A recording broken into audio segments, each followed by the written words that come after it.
Bank खात्यावर लागू झाले 5 नवे नियम 1 नोव्हेंबर 2024 पासून पूर्ण देशभरात लागू.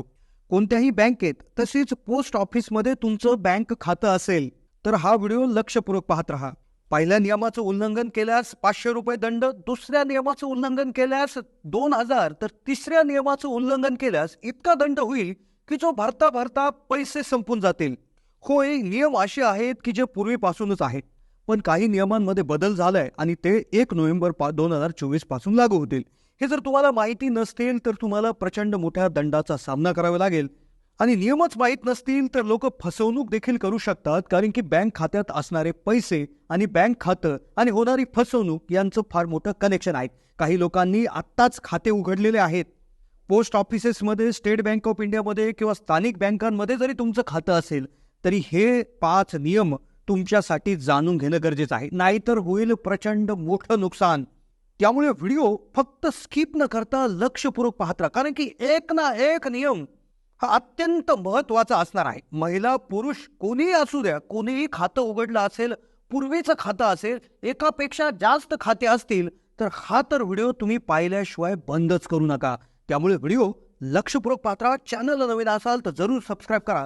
जास्तीत जास्त लोकांना व्हिडिओ शेअर करायला विसरू नका. कोणत्याही बँकेत बचत खातं, सेव्हिंग अकाउंट उघडलं असेल, पोस्टात जरी खातं उघडलं असेल तर अतिशय महत्त्वपूर्ण 4 ते 5 नियम तुमच्यासाठी 1 नोव्हेंबर 2024 पासून पूर्ण देशभरात लागू झाले. रिझर्व्ह बँक ऑफ इंडिया जी बँकांची बँक आहे, कोणतीही बँक, मग ती खाजगी सरकारी असू द्या, जसे स्टेट बँक ऑफ इंडिया असू द्या, युनियन बँक ऑफ इंडिया किंवा पोस्ट ऑफिस असू द्या, कुठलीही बँक असू द्या किंवा स्थानिक बँका असू द्या, त्यांच्यावर अंकुश ठेवणारी बँक असते रिझर्व्ह बँक ऑफ इंडिया. तर रिझर्व्ह बँक ऑफ इंडियाने काही नियम लागू केलेत आणि जे प्रत्येक नागरिकाला माहिती असणं गरजेचं आहे.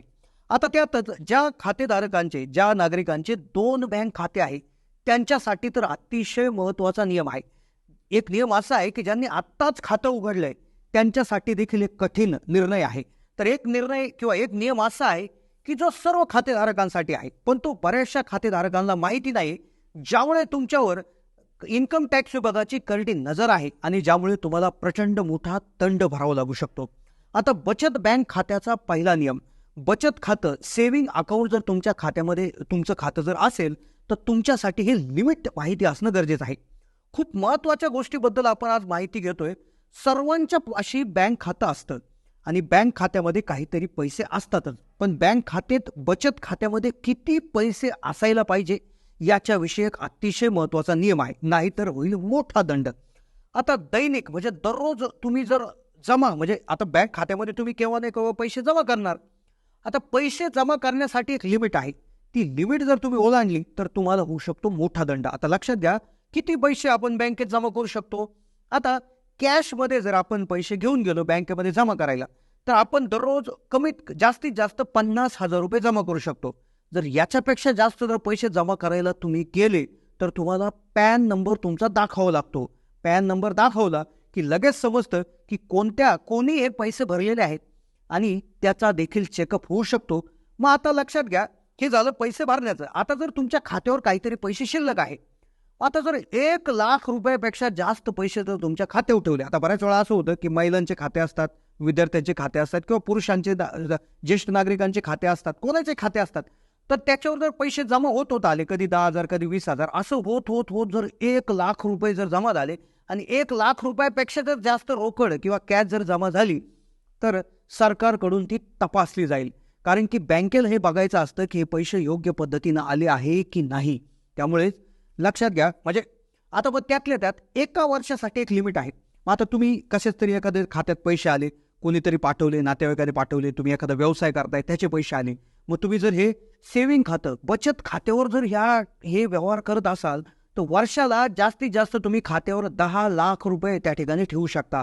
10,00,000 रुपयापेक्षा जास्त जर खात्यावर पैसे तुमचे झाले, ट्रान्झॅक्शन दिसलं, व्यवहार दिसला तर तुमच्याकडून विचारणा होऊ शकते. इन्कम टॅक्स, आयकर विभागाची नोटीस तुम्हाला येऊ शकते, कारण की बँकांना त्यांनी सांगितलेलं असतं की जर 10,00,000पेक्षा जास्त जर व्यवहार एखाद्या खात्यावर व्हायला लागले अचानकपणे तर तुमचं जे खातं आहे तर ते त्या ठिकाणी रडारवर जाऊ शकतं आणि प्रॉब्लेम येऊ शकतो. आता प्रश्न टाकायचा झाला तर पैसे काढायच्या वेळेस देखील नियम आहे.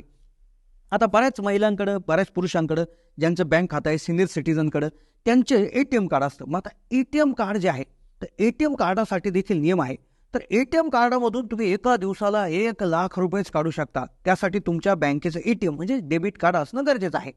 मग आता तुम्ही म्हणाल, की जर मग आम्ही ऑनलाईन जर ट्रान्सफर केले तर किंवा NEFT केली तर त्यासाठी प्रत्येक बँकेचे वेगवेगळे नियम आहेत. आता हे नियम झाले, पण आता असे काही महत्त्वाचे नियम आहेत, ते देखील तुम्हाला जाणून घेणं गरजेचं आहे. आता हा पुढचा नियम लक्षात घ्या. आता हा कोणासाठी आहे, की ज्यांनी आत्ताच खातं उघडलंय किंवा कधीतरी फार पूर्वी खातं उघडून ठेवलं होतं. एकाच्या ऐवजी 2 खाते आहेत, 3 खाते आहेत आणि ते खात्याकडे लक्षच नाही त्यांच्यासाठी.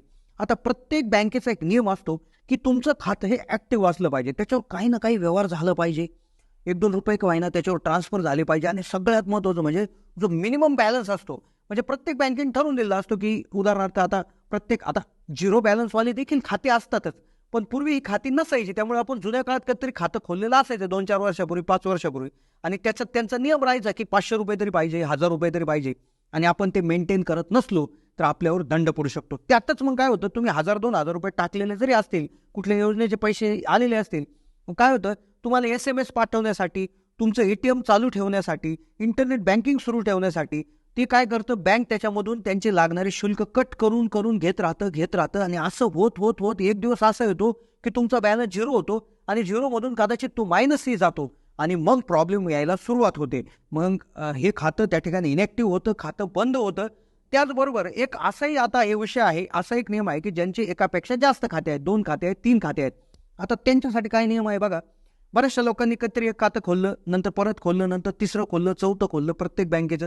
काय होतं, बऱ्याच वेळा प्रॉब्लेम याच्यात असं होतो, की एकच मोबाईल नंबर याला जोडलेला असतो.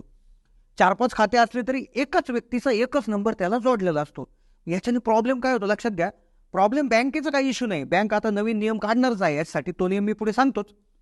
पण काय होतं, उदाहरणार्थ स्टेट बँकेचं खातं आहे, पोस्टाचं खातं आहे, ICICI बँकेचं खातं आहे, HDFCचं खातं आहे, एखाद्या स्थानिक बँकेचं खातं आहे, ग्रामीण बँकेचं. काय होतं, एखाद्या बँकेतून पैसे कट झाले, मेसेज येतो. दुसऱ्या बँकेतून पैसे कट झाले, मेसेज येतो. तिसऱ्या बँकेतून पैसे आले, मेसेज येतो. आपल्यालाच काही कळत नाही, नेमका आपला गोंधळ होत असतो.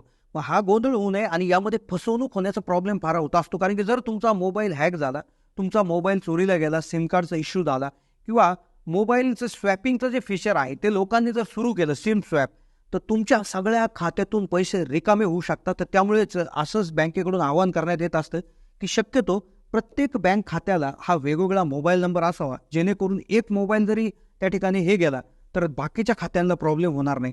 तर हे देखील आहे. तर त्यामुळेच बँक खात्याच्या संदर्भात अजून पुढचा नियम असा आहे, की आपलं कुठल्याही बँकेचं खातं असेल तर ते लागत नसेल तर ते बंद करा.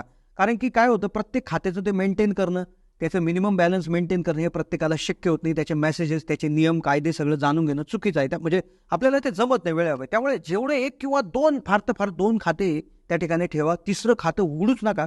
असेल तर ते बंद करून टाका. कारण की त्याचा काही उपयोग होत नाही. विनाकारण आपल्या नावे त्या ठिकाणी कर्ज काढल्याचे देखील त्या ठिकाणी उदाहरणं आहेत. तर त्यामुळे आणि जे निष्क्रिय खाते आहे ज्याचा वापर नाही ते बंद करा. तर हे होते काही अतिशय महत्त्वपूर्ण निर्णय आणि नियम जे तुम्ही आता जाणून घेतले. तर अशाच नियमांसाठी चॅनलला सबस्क्राईब करून ठेवा. धन्यवाद.